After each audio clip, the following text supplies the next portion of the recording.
Hello, this is Chelsea News Now with Chelsea Daft. This is my website, chelseadaft.org.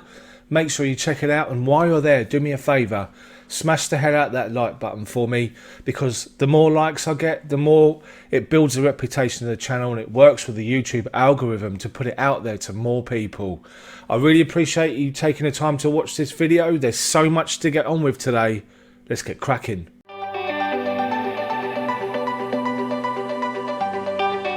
First up today, Danny Drinkwater signed for Aston Villa on loan, having returned from Burnley, who refused to take up the option of extending the deal to the end of the season. He signed for Aston Villa yesterday, and there's been quotes made from Villa and from Drinkwater himself. And Drinkwater says he's massively excited to come to a big club like Villa. He wants the club to stay in the Premier League, that's why he's come here to help them personally and get the game time. It's been a clear aim of mine this season to play. It didn't happen at my last club, but I'm looking forward to the challenges. Hopefully we can do well. And Dean Smith, the manager at Villa, said this, that he would strengthen his squad significantly.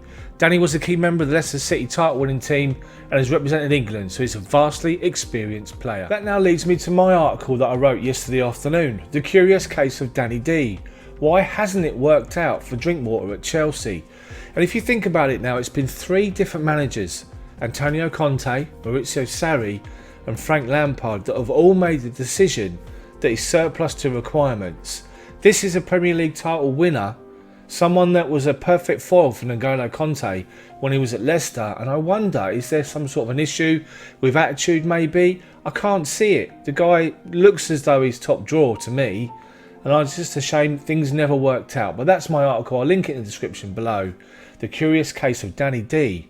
Why it hasn't worked out for Drinkwater at Chelsea. On to Kepa and Football London. The big Kepa Arrizabalaga problem Frank Lampard has to rectify to secure Champions League spot, and they're questioning if he's performing at the levels required. What do you think of Kepa? Do you think he's good enough at the moment, or do you think there should be someone come in and provide extra competition for places? As featured everywhere the last couple of days, the £247 million bonus Roman Abramovich gave Chelsea after missing out on the Champions League.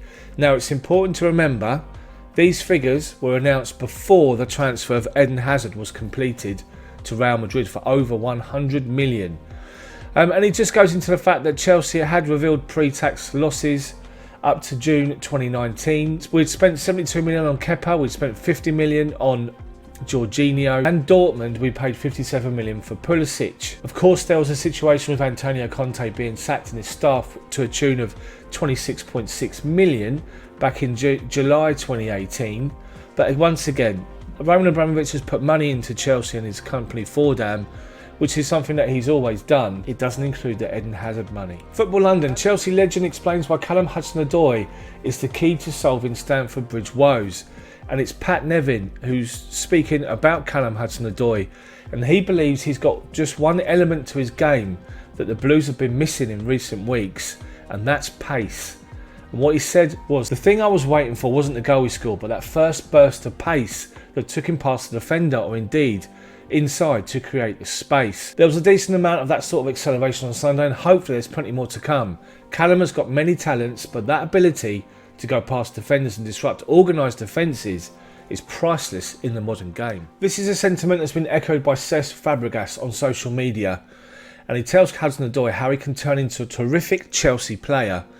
He sent a tweet out along the same lines as what Pat Nevin has said, and he said this: the first time he came to train with us, I knew he was different. His finishing and pace was something else for his age. He has a long way to go and just come back from a terrible injury.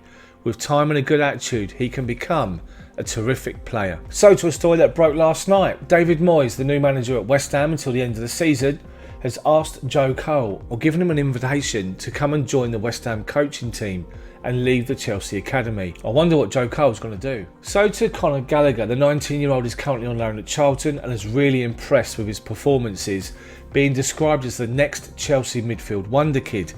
So much so it looks as though there are 7 clubs trying to sign him and convince him to leave Charlton and go on loan with them for the rest of the season.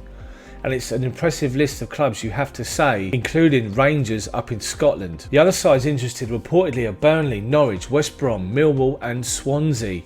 But it looks as though Gallagher is more than happy to stay at Charlton and is considering turning every single offer down. But the law of bigger clubs such as Burnley, Norwich, Rangers, will that be a draw for Conor Gallagher? We'll have to wait and see. So, to a report that's appeared late yesterday evening, Chelsea open to offers for Marcos Alonso, with Inter Milan and Antonio Conte keen to sign him. As we all know, under Antonio Conte at Chelsea in the back three formation, Alonso was a massive influence on our title-winning season as a left wing-back and really impressed everyone. And it looks as though Antonio Conte wants to take him. And it also looks as though Chelsea are looking to sell him. Emerson is also linked with a move back to Italy, and Alonso. Does that mean there's two left-sided defenders coming in?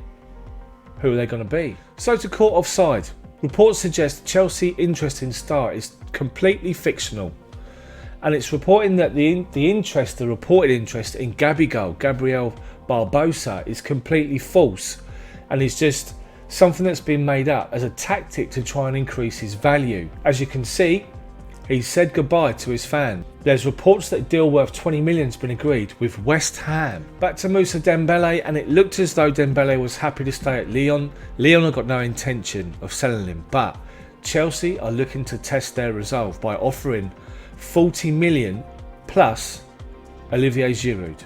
Will Lyon take the deal? Finally today, just to mention, a big shout out to the Chelsea FanCast. Fantastic podcast out on a weekly basis. Today's one, The Road to Wembley, and it's Stamford Chidge is joined by Jonathan Kidd and Tony Glover to look back at the FA Cup win against Nottingham Forest and the draw against Brighton in the Premier League. Make sure you check it out at chelseafancast.com or go to your podcast apps and search for Chelsea Fancast. Subscribe, it's fantastic week in, week out. That's it from me today. It's Wednesday, the 8th of January. This has been the Chelsea Staffed 5-minute news bulletin, which is extended, as you can see, because there was just so much to feature. Let me know what you think about anything discussed in the video, any of the stories and the reports and the rumours, and how you feel the situation is currently at the moment with all the speculation.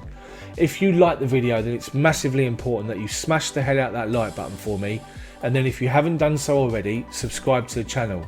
Hit that subscribe button and then the bell for notifications so you don't miss any one of these videos that come out. Thank you so much for those of you who have done already. If this is your first time on the channel, have a look around. This is my website, as I said, chelseadaft.org. Make sure you check that out. Also, there's regular blog posts from me every day, so make sure you check that out too. Thank you so much for watching. Let me know what you think. Please like, massively important that you do, and subscribe. See you tomorrow.